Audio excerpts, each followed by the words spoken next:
안녕하세요. 저는 자영업을 하고 있는 50대 중반의 주부입니다. 가구점을 하는 남편과 공무원인 큰딸, 고등학생인 둘째 아들, 초등학생인 아들까지 3남매와 함께 복작복작거리며 살고 있습니다. 아이들은 저의 전부예요. 저는 3남매 맞이로 평생 형제들의 생사도 모른 채 가슴속에 응어리를 진 채 살아야만 했거든요. 그런데 얼마 전에 정말 믿을 수 없는 기적 같은 일이 벌어졌습니다. 마치 영화처럼 어떻게 이런 일이 생길 수 있나 지금도 꿈만 같습니다.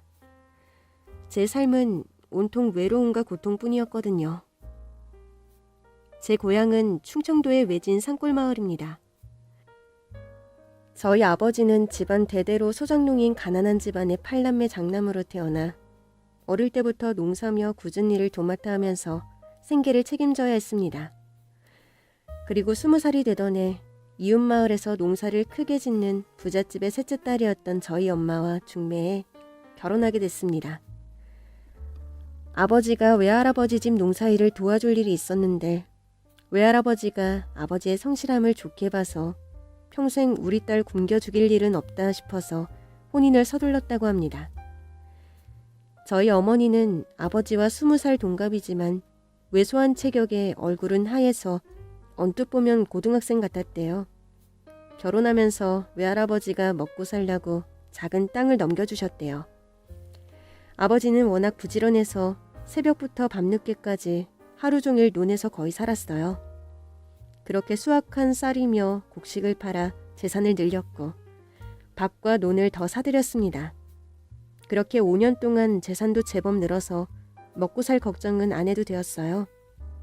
그 사이에 저희 3남매가 태어났습니다. 그러게 부모님은 쌀, 사과, 고추, 부추 농사를 짓고 있어 하루도 쉴 틈 없이 일만 했습니다. 특히 어머니는 젖먹이 막내는 없고 저랑 남동생은 반 옆에서 놀게 하고 그렇게 애 셋을 보면서 밭일을 하다 보니 여간 힘든 게 아니었습니다. 영희 엄마, 힘들면 집에 가. 용순이 모유 줄 시간도 됐잖아. 아니에요. 조금만 더 하고 갈게요. 또 기침나? 어젯밤에도 밤새 기침하더니만 지난번에 산 약이 별로 안 됐나 보네. 병원에 같이 가봐야겠네. 아유, 병원은 무슨. 이 산골에서 병원 가려면 버스도 하루에 2번밖에 없는데 갈 엄두도 안 나요. 그렇게 어머니는 몇 달째 기침을 하면서도 읍내까지 멀기도 하고 돈도 아깝다면서 병원을 안 가고 집에서 도라지 끓인 물만 먹었습니다. 그런데 날이 갈수록 어머니 얼굴이 핏기가 없고 낮에 논에서 일하다가 픽픽 쓰러지는 일이 많아졌습니다. 여보, 정신 차려봐. 그러던 어느 날 밥상에 앉아 식사를 하던 어머니가 기침을 하는데 시뻘건 피가 나오는 거예요. 아버지는 사색이 돼서 저희 3남매는 옆집 할머니에게 맡기고 어머니를 자전거 뒷자리에 태우고 읍내 병원을 찾았습니다. 선생님, 이 사람 왜 이러는 겁니까? 남편분, 어떻게 환자분을 이 지경까지 되도록 두셨어요? 아유, 아마 기침한 건 꽤 오래되었을 텐데 그때 바로 병원에 오셨어야죠. 그냥 기침만 좀 나고 별로 아픈 데는 없었거든요. 제 말 잘 들으세요. 아내분은 지금 폐병이에요. 좀 더 정확하게 말하면 전염성 폐결핵입니다. 네? 폐병이면 어떻게 되는 건가요? 지금 전국적으로 전염병이 돌아서 아내분 같은 경우에는 밖에 나가는 것도 사실 위험해요. 더 악화되면 폐암으로 전이될 수도 있습니다. 빨리 입원부터 하세요. 안 돼요. 갓난쟁이도 있는데 저 한가하게 병원에 있을 수 없어요. 약 지어주시면 집에서 잘 관리할게요. 여보, 왜 이렇게 답답한 소리를 해? 방금 선생님 말씀 못 들었어? 밖에 나가는 것도 위험한데 어떻게 애들을 본다고 그래? 당신부터 살아야지. 암이 될 수도 있다잖아. 애들 걱정은 하지 말고 바로 입원하자. 지금 농사도 한창 바쁜 철이고 애들은 또 어떡하고. 내가 내 몸뚱이 하나 간수도 못하고 당신 힘들게 해서 너무 미안해. 무슨 소리야? 치료 잘 받아서 빨리 나으면 되지. 그렇게 어머니는 병원에 입원했고 한두 달만 입원하면 될 줄 알았는데 병세가 호전되지 않아서 1년을 입원해야만 했습니다. 아버지는 어머니 간호하면서 농사일도 하고 저희 삼남매 돌보느라 하루에 2~3시간 자면서 몸도 마음도 피폐해져 갔습니다. 병원비는 눈덩이처럼 불어나 논밭을 하나씩 팔기 시작했고 수중에 돈이 거의 바닥이나 입에 풀칠하기도 힘들어졌습니다. 막내 분유값이 없어서 마을의 새댁들을 찾아다니며 젖동량을 해야만 했고 쌀이 떨어져 저와 남동생은 고구마와 옥수수죽으로 배를 채워야만 했습니다. 아버지는 다시 소장농 일을 시작했고 그러면서 어머니 간호는 소홀하게 되었어요. 어머니는 아버지와 아이들이 보고 싶어 매일 눈물로 지새웠다고 합니다. 그러던 어느 날 의사가 아버지를 급하게 부릅니다. 보호자분, 이런 말씀 드리게 되어 유감입니다. 환자분 상태가 지금 많이 안 좋아요. 지금 폐암 말기로 전이되었습니다. 죄송합니다. 방금 뭐라고 하셨죠? 폐암 말기라고요? 그럼 수술해야 되나요? 지금으로선 수술하는 게 더 위험할 수도 있는 상태라서요. 마음의 준비를 하시는 게. 저 사람 이제 25이라고요. 그런데 마음의 준비를 하라뇨. 해준 게 아무것도 없는데 이렇게 떠나보낼 수 없어요. 예쁜 원피스 하나도 못 사주고 농사일만 하느라 읍내 나가서 고기 한 번 못 사줬다고요. 의사 선생님 제발 부탁합니다. 애들 엄마 좀 살려주세요. 의사 선생님은 이럴 때일수록 보호자가 힘내셔야 된다고 아버지 손을 꼭 잡아주십니다. 병실에 들어와서 아버지는 애써 화난 표정을 짓습니다. 영희 아빠, 의사 선생님이 뭘 하셔? 나 암이라지? 얼마 산대? 3개월?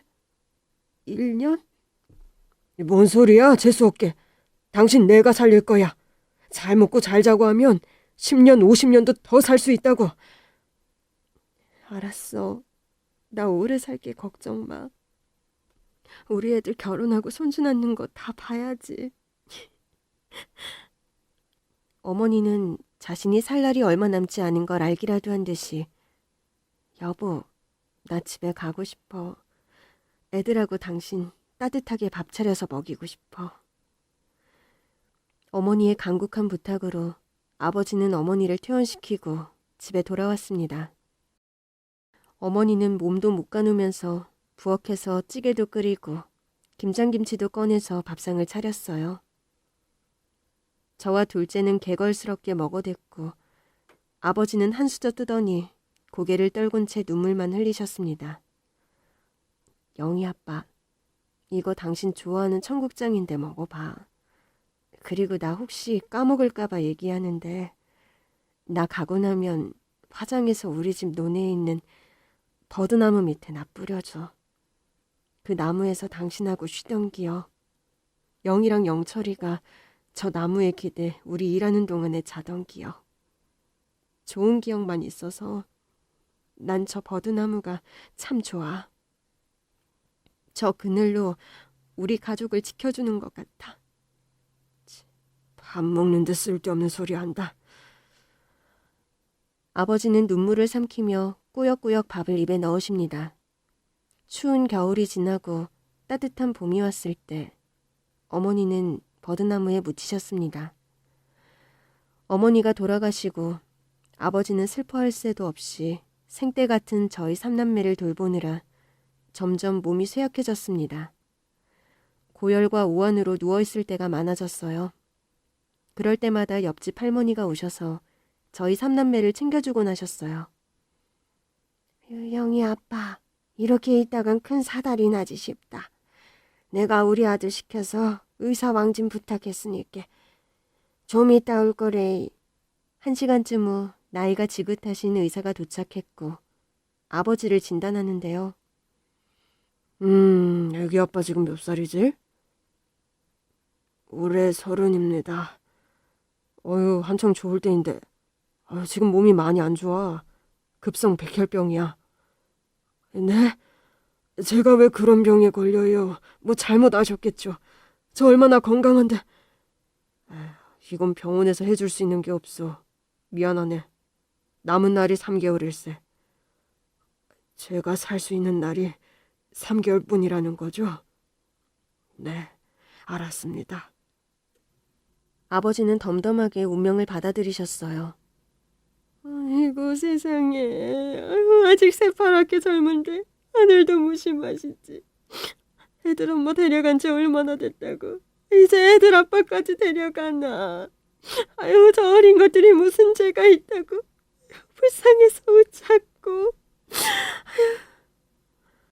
아버지는 자신이 죽는 것보다 아이들끼리 남을 걸 생각하니 억장이 무너집니다. 외할아버지네 친할아버지네는 다 돌아가시고 아버지 형제들은 객지로 다 뿔뿔이 흩어져 다들 어렵게 살고 있어서 아이를 맡길 곳이 없었습니다. 애들 맡길 것도 없는 것 같던데. 요즘엔 고아원도 시설이 잘 되어 있어. 밥도 잘 챙겨주고 한번 알아봐. 옆집 할머니의 말에 화를 냈지만 달리 방법이 없어서 아버지는 몇 군데 고아원을 찾아가서 상담을 받았습니다. 어떤 곳은 법적으로 아버지가 있기 때문에 거절당한 곳도 있고 지금 정원이 다 차서 더 이상 아이를 받을 수 없다는 곳도 있고 애들 나이가 많아서 힘들다는 곳도 있었어요. 선생님, 저희 고아원엔 지금 애들이 다 충원돼서 더 아이를 받을 수 없는 상황이에요. 선생님 사정은 너무 딱한데 저희도 정부 지원을 받는 터라 원칙이라는 게 있어서요. 죄송합니다. 아닙니다. 혹시나 다른 고아원에 아는 곳이 있으면 한번 알아봐 주시면 감사드려요. 아참, 제가 아는 아동복지기관 중에 그곳에는 해외로 아이를 입양 보내는 곳이 있어요. 자격도 까다롭지 않고 워낙 수요가 많아서 아마 신청만 하시면 자격 심사 없이 통과될 것 같은데요. 저 혹시 해외 입양은 어떠신지요? 제가 그 원장님과 친하니까 잘 말씀드릴 수는 있어요. 해외 입양이요? 그건 전혀 생각을 못했는데. 그런 곳은 신청하면 빨리 진행된다는 거죠? 네, 해외라고 해서 못 사는 나라가 아니라 미국, 캐나다, 유럽도 많아요. 네, 그럼 원장님, 거기다 연락 좀 부탁드릴게요. 저한테 남은 시간이 별로 없어서요. 최대한 빨리 진행하면 좋겠어요. 아버지는 저희 삼남매 신상명세를 그 원장님께 넘겨줬고 마을 이장님 전화번호를 알려드렸어요. 입양 부모가 나타나면 아이 면접을 봐야 하니까 기다리라고 합니다. 그리고 얼마 전에 다녀간 한 고아원에서 이장님 댁으로 전화가 와서 통화했더니 선생님, 지난번에 아이 입소 문의하셨죠? 다행히 자격 요건이 통과되어서 입소 가능합니다. 5살 여자아이라고 했죠? 아니요, 저희 3명 다 요청했어요. 6살, 4살, 2살요. 저희 고아원 여건상 3명은 받을 수 없고요. 5살짜리 여자애만 입소 가능하세요. 삼남매 같이 한 곳에 있어야 서로 의지하고 사는데. 알겠습니다. 그럼 일주일 후에 데리고 가겠습니다. 감사합니다. 아버지는 어떻게 해서든 3명을 같이 한 고아원에 보내려고 그렇게 전국을 다니며 알아본 건데 그게 뜻대로 되지 않았습니다. 그러고 또 한 곳에서 연락이 와서 거기서는 2살 이상 아이는 안 받는다고 하면서 갓난쟁이 막내만 입소 가능하다고 합니다. 아직 둘째를 받아준다는 곳은 없었고 아버지는 점점 더 아이들과 헤어져야 하는 날이 다가오면서 괴로워서 계속 구토를 하며 음식을 입에 대지도 못했습니다. 아버지가 누운 이불 옆에 꼭 붙어있는 새아이를 보면서 이 애들한테 내가 몹쓸 짓을 한다는 생각에 아버지 가슴만 주먹으로 툭툭 쳤습니다. 왜 아버지에게만 이런 가혹한 일이 생기는 건지 아이들을 안고 아버지는 목 놓아 울었습니다. 미안하다. 아빠가 정말 미안해. 그리고 이렇게 뿔뿔이 헤어지면 언젠가 다시 만날 때 서로를 못 알아볼 텐데 방법이 없을까 곰곰이 생각하시던 아버지는 영희야, 영철아, 영순아. 아빠가 지금 너희들을 좀 아프게 할 거야. 왜냐하면 너희들은 곧 다른 곳으로 가야 되거든. 엄마가 항상 좋아했던 버드나무 기억나지? 너희들이 버드나무 밑에서 놀고 있을 때 엄마는 그 나무가 너희를 지켜줘서 행복했다고 말하더라. 아빠도 똑같아. 이 버드나무는 너희 셋을 지켜줄 거야. 너희들 아빠로 살 수 있어서 너무 행복해. 그리고 너희들 아빠라서 정말 미안해. 아빠가 꼭 하늘나라에서 너희 셋 다시 만날 수 있게 해줄 테니까 착하게 잘 자라야 돼. 아버지는 저희 셋 어깨죽지에 버드나무 모양으로 문신을 새기기 시작했어요. 아파서 우는 아이들을 달래가며 아버지도 오열을 하면서 마음이 약해서 그만둘까 망설이면서 몇 번을 멈춰야만 했습니다. 한참 만에 새아이 어깨죽지에 똑같은 나무가 새겨졌습니다. 다음 날 입양기관에서 연락이 와서 선생님, 미국에 사시는 한 부부가 남자애를 찾고 있었는데 영철이 사진을 보고 입양을 원하세요. 아이를 빨리 보고 싶다고 3일 후에 입국한다고 해서 아이 데리고 센터에 오셔야겠어요. 3일이요? 그렇게 빨리요? 그럼 그분들이 그날 와서 바로 우리 아이를 데려가는 거예요? 네, 맞습니다. 그럼 다시는 우리 영철이 못 보는 거네요. 전화를 끊고 아버지는 이장님이 뭐라 하는 소리도 못 듣고 어리 빠진 채 터벅터벅 집으로 돌아왔습니다. 그러면서 달력을 보더니 영철이 가는 날짜에 동그라미, 저와 막내 가는 날짜에 동그라미를 쳤어요. 다음 날 아버지는 이장님 트럭을 빌려서 저희 셋을 데리고 읍내 시장으로 갔습니다. 포대기로 막내를 업고 저와 영철이 손을 잡고 여기저기 시장 구경을 했어요. 영희 신발 하나 사자. 어디 보자. 뭐가 이쁠까? 아버지는 저한테 분홍색 꽃무늬가 있는 구두와 분홍색 원피스를 사주셨어요. 영철이는 파란색 티셔츠와 검정 반바지와 운동화를 사주며 어디 가면 항상 옷 깨끗하게 입고 엄마 아빠 없다고 놀려도 울면 안 돼. 응, 아빠. 옷도 다 샀으니까 우리 짜장면 먹으러 갈까? 응, 짜장면 좋아. 한 중국집에 들어가서 짜장면 2개를 시키셨어요. 아버지는 짜장면을 먹는 둥 마는 둥 저희 얼굴만 바라봤어요. 짜장면 그릇에 코를 박고 후루룩 잘도 먹는 모습을 보며 아버지는 눈시울이 붉어졌습니다. 우리 영희 영철이가 제일 좋아하는 짜장면인데 아빠가 자주 못 사줘서 미안해. 짜장면을 다 먹고 걷다가 사진관이 보입니다. 아버지는 그곳으로 들어가서 머리를 빗으며 옷 매무새를 매만져 사진을 찍습니다. 아버님 좀 웃으세요. 스마일. 네. 엉겁결에 미소를 지었고 아버지의 영정사진 속 표정은 세상에서 가장 행복한 모습이었습니다. 사장님, 우리 애들하고 가족 사진도 찍어주세요. 그런데 부탁이 있는데요. 저와 아이들 다 앉고 의자 맨 끝자리를 좀 띄워놓고 사진을 찍어주실래요? 그럼 사진이 안 이쁠 텐데. 알겠어? 그렇게 처음으로 찍은 가족 사진이 나왔습니다. 사진을 4장 인화해서 아버지는 사진 각각에 어머니 얼굴 사진을 하나씩 가위로 오려서 붙였어요. 아유, 감쪽 같아. 엄마도 같이 찍은 것 같지?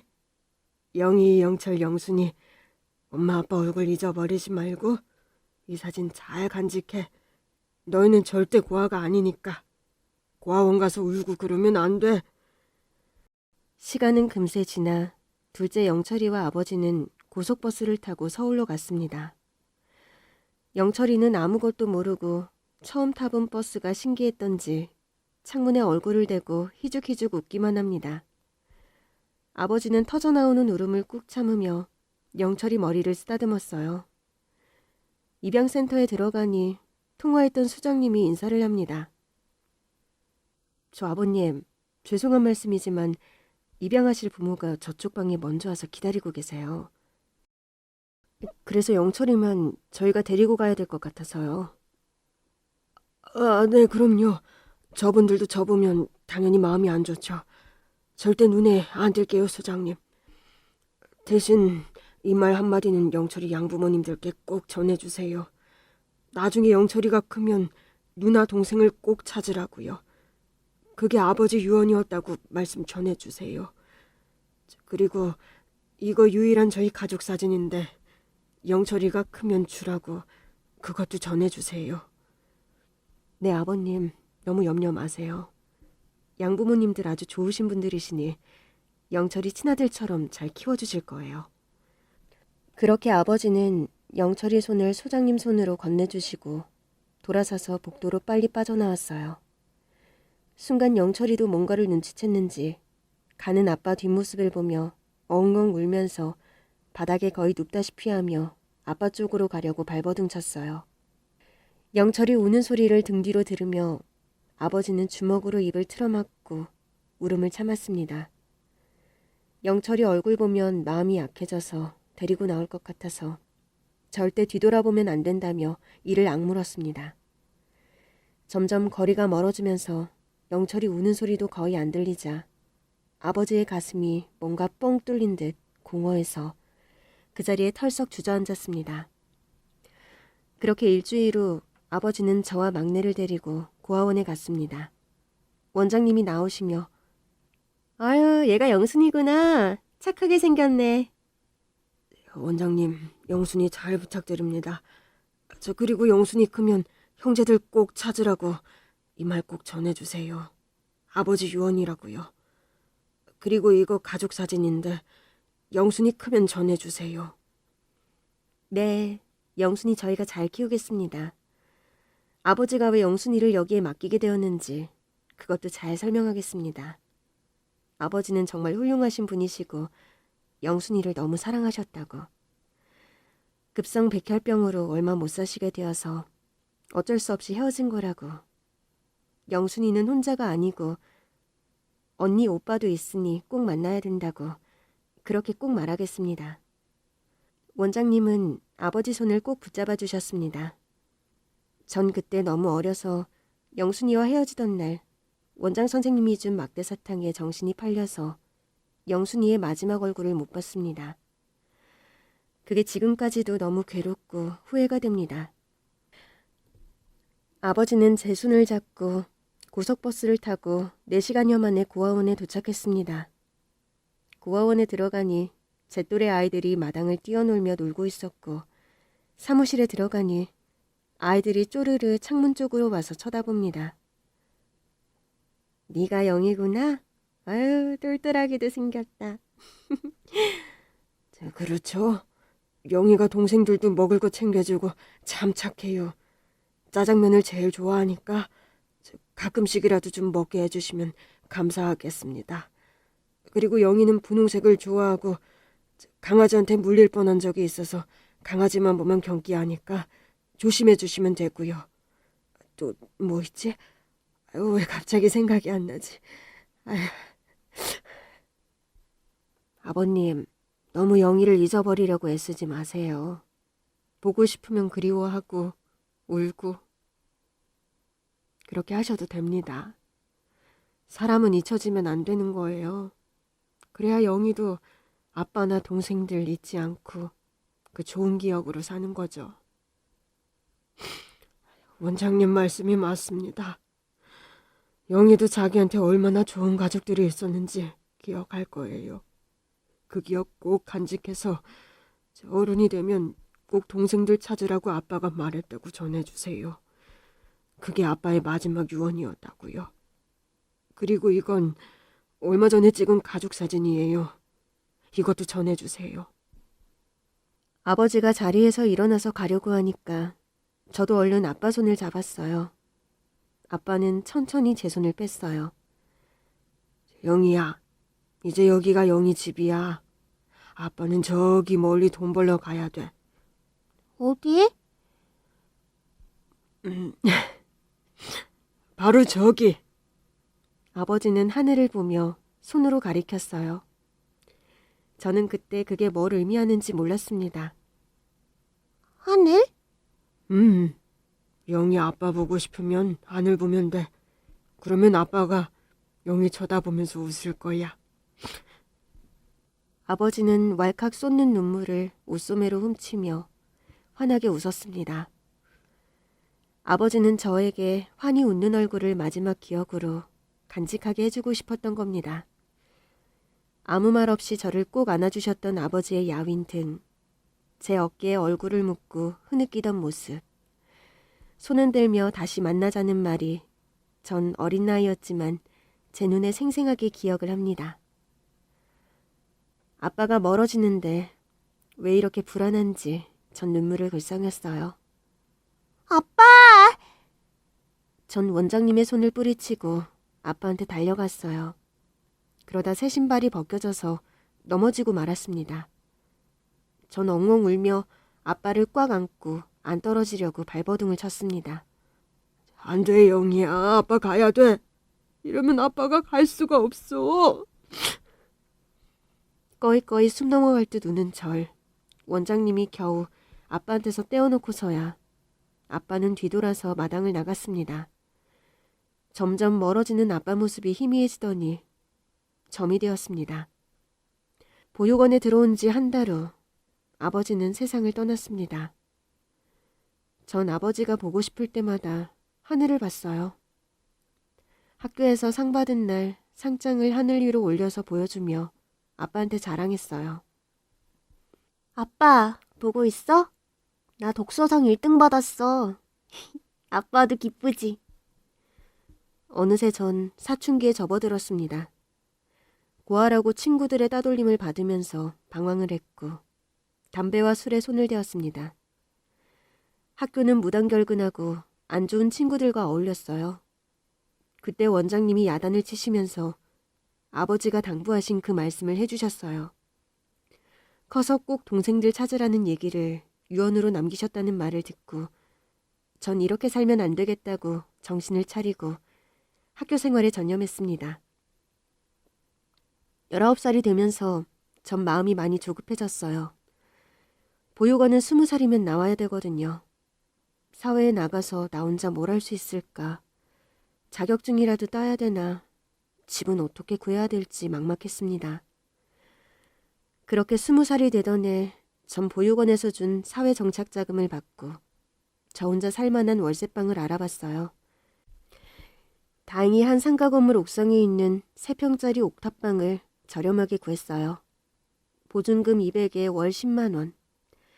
가격도 싸고 무엇보다 하늘이 잘 보여서 이 집을 고른 이유이기도 해요. 주인 아주머니가 나물 말린다고 놔둔 평상에 누워 아빠가 보고 싶을 때마다 하늘을 보는데 딱인 거예요. 당장 일자리부터 알아봐야 했어요. 시내에 있는 직업소개소를 찾아갔어요. 소장님은 저를 물끄러미 쳐다보더니 체력이 좋냐고 묻더라고요. 저는 큰 병 한 번 안 걸리고 강철 체력이라고 하며 뭐든지 몸이 부서져라 잘할 자신이 있다고 말했습니다. 지금 사람 급하게 구하는 곳이 가발 공장이라며 연결시켜줬어요. 가발 공장엔 제 또래의 여자들이 한 20명이 일하더라고요. 회사는 꽤 규모가 컸고 하루 종일 말 한마디 없이 앉아서 일만 했습니다. 해외에 수출도 한다니까 믿을 수 있는 회사였죠. 월급도 다른 곳보다 많이 줘서 저는 월급을 받는 족족 통장에 적금했어요. 이 세상에 저 혼자뿐이니 제가 의지할 곳은 돈밖에 없었으니까요. 다른 여공들은 한창 친구 만나고 연애하느라 야근을 꺼려해서 제가 다 맡아 했어요. 전 딱히 집에 가봤자 할 일도 없고 같이 밥 먹을 가족도 친구도 없으니까요. 오히려 공장에 있으면서 동료들과 밥도 같이 먹고 얘기도 나누는 게 행복했습니다. 하루는 공장에서 저와 친하게 지내는 언니와 같이 퇴근하고 있었는데요. 공장 앞에 그 친구의 여동생이 기다리고 있었어요. 내 여동생이야. 오늘 얘 생일이라서 내가 한턱 쏘기로 했거든. 영화도 보여주고 한 달 전부터 사달라는 옷도 사주려고. 그래요? 참 두 사람 보기 좋네요. 동생과 팔짱을 끼고 까르르하고 웃으며 가는 모습을 보니 제 눈시울이 붉어졌습니다. 우리 영순이도 저 또래일 텐데 어디서 밥이라도 잘 먹고 지내는 건지. 왜 이렇게 소식이 없니? 저는 동생들을 찾아보려고 정말 전국의 수십 곳의 고아원을 찾아 헤맸지만 어디서도 동생들의 흔적을 찾을 수 없었습니다. 제가 너무 어리다 보니 아버지가 저에게 동생들을 어느 고아원에 맡겼는지 말씀해 주시지 않아서 찾을 도리가 없습니다. 답답한 마음에 어릴 때 살던 동네에 가서 마을 사람들에게 수소문해 겨우 둘째는 미국으로 입양 보냈다는 얘기밖에 들을 수 없었습니다.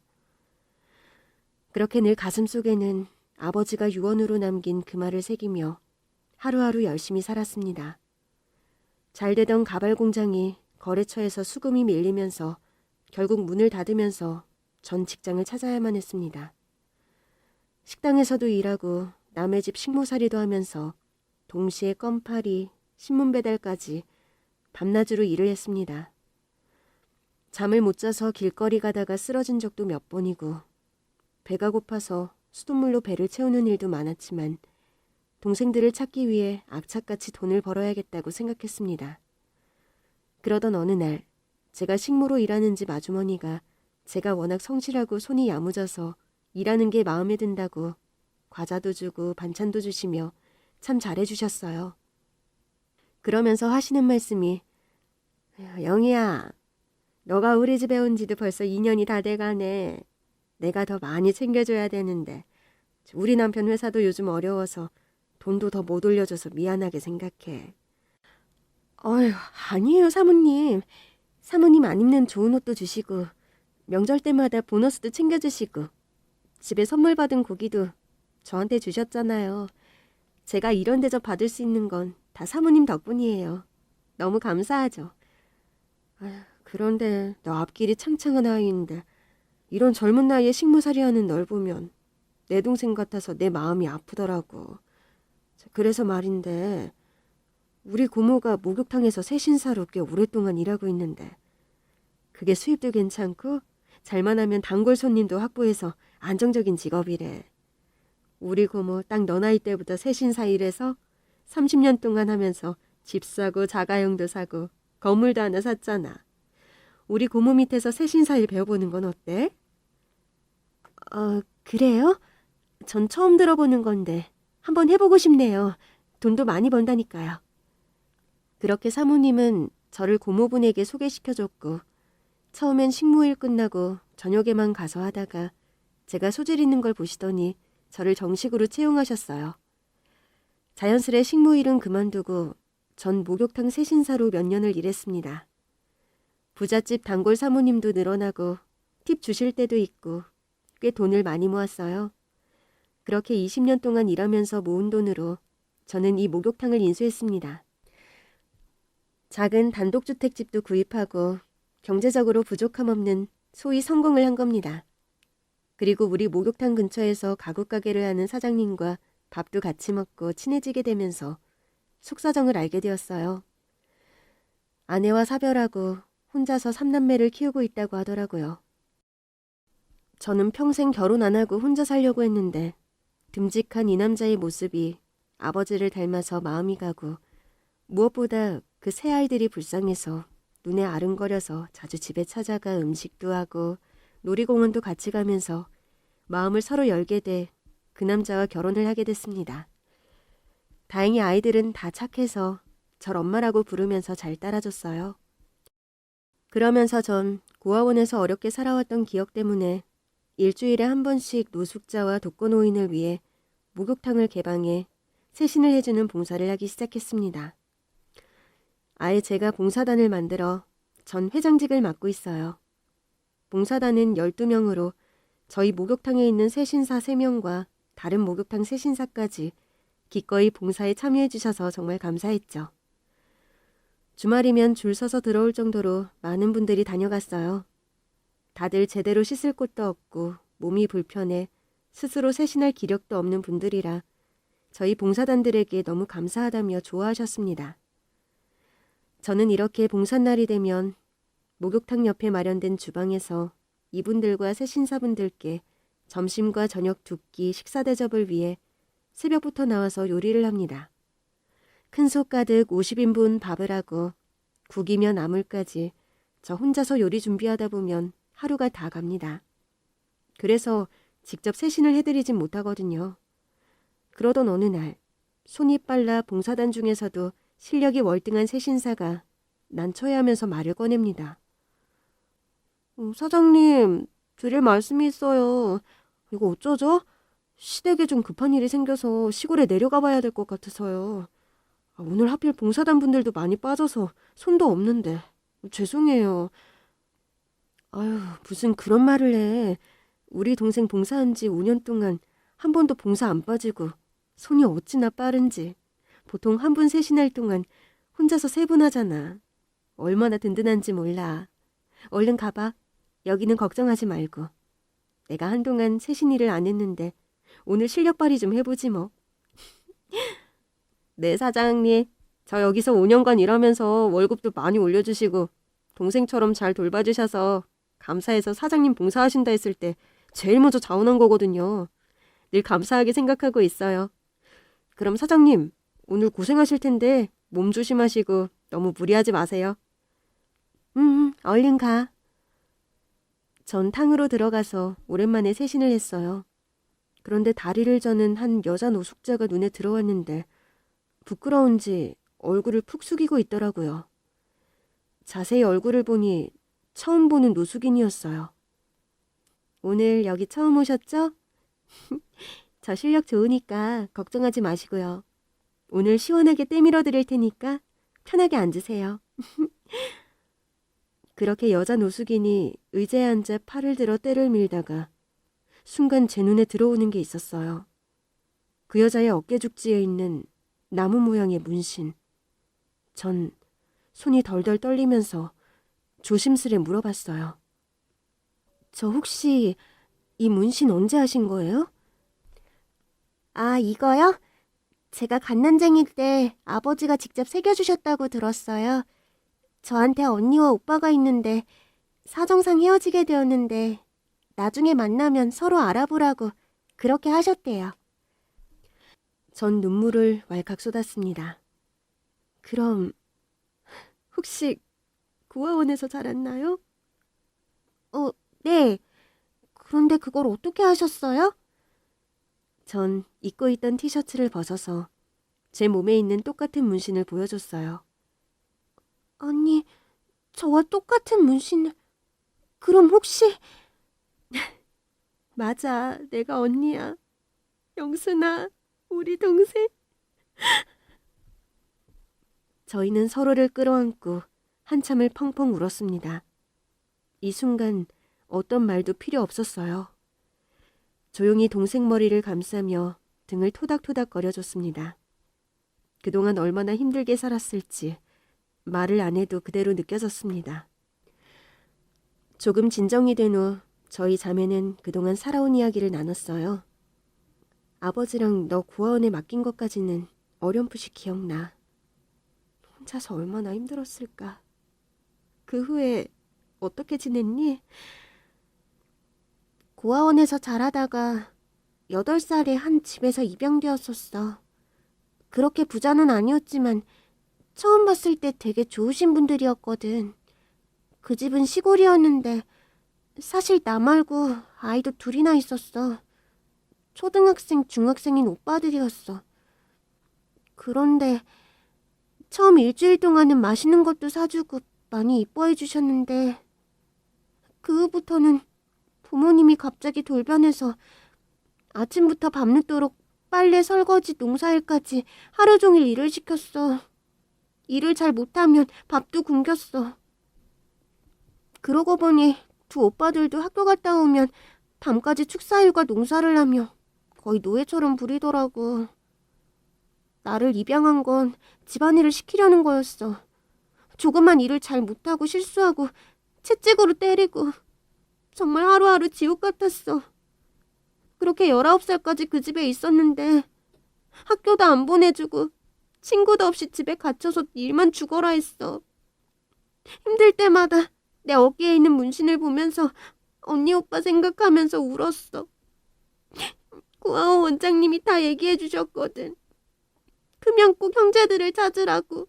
아버지가 유언으로 남기셨다고 하더라고. 이 어린 것이 얼마나 힘들었을까. 언니가 정말 미안해. 내가 널 빨리 찾았어야 했는데. 아니, 그런데 왜 노숙자가 된 거야? 나도 내 인생이 이렇게 최악이 될 줄은 몰랐어. 19살에 그렇게 집을 도망치듯 나와서 무작정 서울로 갔어. 그러다가 술집에서 일하게 되었어. 거기 있는 웨이터가 나한테 잘해줘서 그렇게 결혼을 했어. 그런데 도박에 빠져서 내가 버는 돈을 다 뺏어가고 맨날 날 때렸어. 고아라 재수 없다면서. 자기 눈에 띄지도 말라면서 집에도 거의 안 들어왔어. 그렇게 5년 살다가 난 그 남자를 피해 다른 지역으로 도망갔어. 작은 시골이었는데 다방에서 일하며 마음 잡고 정착하려 했어. 거기서 오래 일하면서 다방도 인수하고 제법 시골에서 돈 많은 여자라고 소문도 났어. 그러다 사업한다는 남자를 알게 돼 2번째 결혼을 했어. 나한테 다정다감하게 잘해줬는데 사업이 부도가 나면서 어느 날 강물에서 극단적인 선택을 했어. 알고 보니 그 사람이 내 명의로 사업을 늘리면서 수십억 빚을 졌더라고. 매일 빚쟁이들이 찾아와서 날 협박하고 난 다방도 잃고 수중에 있는 돈을 다 빚 갚는 데 써야만 했어. 그러다가 나도 세상을 떠나려고 다리 난간에서 뛰었는데 다리를 다쳐서 절름발이가 됐어. 절름발이가 되니 식당에서도 안 받아주고 사람들은 날 피하기만 하고 일도 못하니 돈 한 푼 없이 밥 한 끼 제대로 먹을 수 없었어. 그렇게 길거리에서 자고 동량으로 몇 푼 받은 걸로 빵 하나 사 먹고 그 노숙 생활이 벌써 10년이 되었어. 우리 영순이 너무 힘들게 살았구나. 아버지가 힘들 때 하늘 보면 아버지가 환히 웃으며 지켜보신다 해서 늘 하늘 보면서 우리 삼남매 다시 만나게 해달라고 빌었거든. 아버지가 내 소원을 들어주신 거야. 난 아버지 얼굴도 기억 못하지만 이 가족 사진을 품에 안고 언니, 오빠, 아빠 생각하며 그 힘으로 살 수 있었어. 우리는 각자 아버지에게 받은 가족 사진을 서로 보여주며 한참을 울었습니다. 그 후로 영순이는 우리 집에서 같이 살며 제 목욕탕에서 일을 했습니다. 제가 월급까지 챙겨주면서 웃음도 찾고 많이 활발해졌어요. 그런데 우리 자매의 한쪽 가슴이 텅 빈 채 마냥 행복할 수만 없었습니다. 그러던 어느 날, 영순아, 우리 영철이 생각 난 하루도 빠진 적 없어. 넌 기억 안 나겠지만 영철이 찾으려고 백방으로 수소문도 했거든. 그래서 알아낸 건 영철이가 미국으로 입양되었다고 하더라고. 맞아. 고아원 원장님도 오빠가 하나 있는데 미국으로 입양 갔다고 말했었어. 미국이면 오빠 못 찾을까? 글쎄, 우리 큰딸이 이번에 공무원 시험에 합격했는데 한번 물어볼게. 우리보다는 잘 알겠지. 전 딸에게 바로 가서 사정을 얘기했더니 세월이 너무 지나서 외삼촌 찾는 게 쉽지는 않을 텐데 미국 대사관에 혹시 알아보면 자료가 남아있지 않을까 싶어. 내가 한번 알아볼게. 그렇게 딸은 대사관 담당자와 통화해서 방문 약속을 잡았습니다. 며칠 후 동생도 같이 우리 세 사람은 주한 미국 대사관을 찾았습니다. 그때 전화로도 말씀드렸듯이 저희 엄마 남동생이 당시 4살이었는데 미국으로 입양된 것까지밖에 모르거든요. 찾을 방법이 있을까요? 너무 세월이 오래되었고 양부모 이름이나 지역도 모르는 상태에서 저희도 어찌할 도리가 없네요. 딸의 간곡한 부탁에도 그 대사관 직원은 죄송하다면서 일해야 된다고 돌아가라고만 합니다. 딸과 저희 셋은 낙담하며 일어서서 나오려는데 저쪽 끝에 있던 한 대사관 직원이 저희 쪽으로 오면서 제가 저기서 본의 아니게 얘기를 들었는데 제가 도움을 드리고 싶어서요. 저한테 다시 설명해 주시겠어요?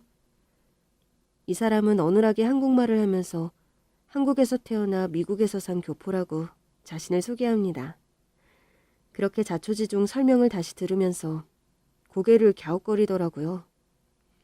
제가 미국에서 입양기관에서 봉사활동을 해서 한번 알아볼 수 있을 것도 같은데 혹시 그분 신체의 특이점이라든지 구분할 수 있는 뭔가가 없을까요? 저 문신이요. 우리 새남매가 다 어깨에 나무 모양의 문신이 있거든요. 지금 나무 모양의 문신이라고 하셨어요? 저 어떻게 이런 일이... 그 직원은 갑자기 오열하면서 자신의 어깨에 있는 문신을 보여줍니다. 아니, 이건 그럼 영철이 오빠야? 우리 영철이 맞네. 영철이 어릴 때 모습이 있어. 눈매하고 입하고.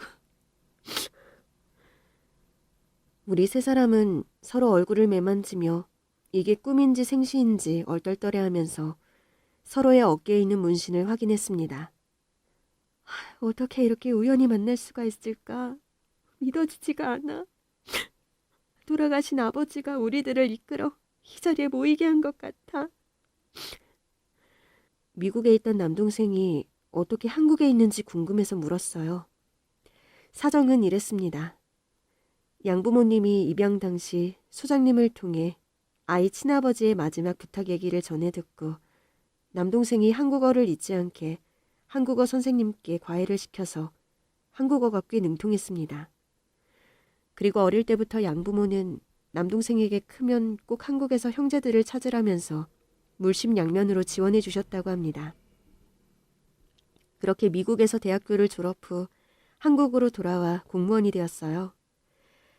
한국으로 오자마자부터 쭉 저와 여동생을 찾기 위해 백방으로 알아보고 있었던 거죠. 혹시 언젠가는 누나와 동생이 대사관에 찾아오지 않을까 일말의 희망으로 이곳에 지원해서 발령이 나서 수년간 근무하고 있었던 겁니다. 저희 자매처럼 미국에 입양 간 형제들을 찾는 사례들이 많았고 그럴 때마다 남동생은 남 얘기 같지 않아서 더 자기 일처럼 발벗고 나서서 실제로 연결시켜준 분들도 있었다고 합니다. 하늘에 계신 아버지 어머니가 지금 얼마나 행복해 하실까. 오늘따라 너무 보고 싶다. 평생을 그리워한 부모님 생각에 저희 셋은 서로 끌어안고 목 놓아 울었습니다. 대사관은 어느새 눈물바다가 되었고 직원분들도 눈물을 훔치며 축하해 주었습니다. 그리고 최종 확인을 위해 우리 셋은 유전자 검사를 했고 친남매임을 다시 확인하고 기쁨의 눈물을 흘렸습니다. 이날 전 동생들을 데리고 어디 갈 곳이 있다면서 제 차로 길을 나섰습니다. 너희들 너무 어려서 어릴 적 우리가 살던 기억이 하나도 없잖아. 그래서 오늘은 너희들에게 기억을 찾아주려고 가는 거야. 차로 한참을 달려 어릴 때 저희 가족이 살던 고향에 도착했습니다. 저는 해마다 아버지 어머니 기일이 되면 이곳을 찾았어요. 지금은 도로가 나고 건물들이 많이 들어서서 저희 집은 없어졌지만 그때 한 동네에 계셨던 어르신들이 몇 분 계셔서 전 해마다 그분들을 찾아 인사도 드리고 고기며 선물을 사드리며 저희 어릴 때 얘기를 듣고 했습니다. 아버지와 어머니가 병으로 세상을 떠나게 되셨고 집이 너무 가난해서 옆집 할머니가 저희 삼남매 밥도 많이 챙겨주셨다는 얘기도 들었습니다. 그렇게 전 수십 년 동안 저의 기억을 하나씩 찾을 수 있었고 오늘은 저희 동생에게 그 기억을 돌려주려고 합니다. 우선 제일 먼저 찾아간 곳은 어머님이 묻혀있는 버드나무였습니다. 그 오랜 세월이 지났지만 변함없이 푸르름을 간직하고 있는 버드나무는 마치 저희 셋을 보며 얼른 오라고 손짓하는 것 같았습니다. 어머니가 이렇게 다 성장한 저희 삼남매를 보면 얼마나 기뻐하실까요? 아버지가 우리 몸에 나무 문신을 새기신 이유가 엄마가 이 버드나무를 참 좋아하셔서 그렇게 하신 거래. 아빠와 엄마가 이 밭에서 일하는 동안 어린 우리 세 남매는 이 버드나무 그늘 아래에서 간식도 먹고 낮잠도 자고 그렇게 하루 종일 일하는 부모님 일 끝나기만 기다렸대. 엄마 아빠는 일하면서도 우리를 지켜볼 수 있어서 마음 놓고 일하고 우리 셋 장난치는 모습 보면 웃으며 그렇게 행복했대. 그 순간이 어머니가 기억하는 제일 행복한 순간이었대. 엄마가 지금 우릴 보고 그때처럼 웃고 있을 것 같아. 그리고 아버지가 돌아가시기 전에 동네 어르신한테 마지막 유언으로 화장해서 이 버드나무에 같이 묻어달라고 하셨대. 여기 우리 아버지도 계신 거야? 맞아. 우리 인사드리자. 아버지, 어머니, 저희 삼남매 너무 늦게 와서 죄송해요. 이제 절대 안 헤어지고 평생 같이 행복하게 살게요. 그렇게 버드나무 밑에서 우린 어릴 때처럼 앉아서 하늘을 바라봤어요. 새파란 하늘이 마치 아버지가 환히 웃는 것 같았어요. 너희들도 인사드려. 아버지가 하늘 바라보면 웃으며 대답해준다고 하셨거든. 아빠! 처음으로 아빠라고 불러보네요. 저희 이렇게 잘 컸으니까 이제 마음 푹 놓으세요. 자주 뵈러 올게요. 저 미국에서 양부모님 사랑 듬뿍 받으면서 행복하게 잘 지냈으니까 아빠 걱정 마세요. 제가 남자니까 누나와 여동생 잘 돌보면서 살겠습니다. 아버지 보고 싶습니다. 영철이의 보고 싶다는 말에 우린 또 울컥했지만 이제는 울지 않기로 했습니다. 지금 생각해도 너무나 기적 같은 일이죠. 간절하게 바라면 꼭 이뤄진다는 말이 맞더라고요. 우리 삼남매는 같은 아파트에 살면서 거의 매일 왕래하며 아이들끼리도 잘 지내고 있습니다. 평생 꿈에서도 그리던 가족의 모습이었어요. 긴 얘기 들어주셔서 감사드립니다. 모두들 행복하세요.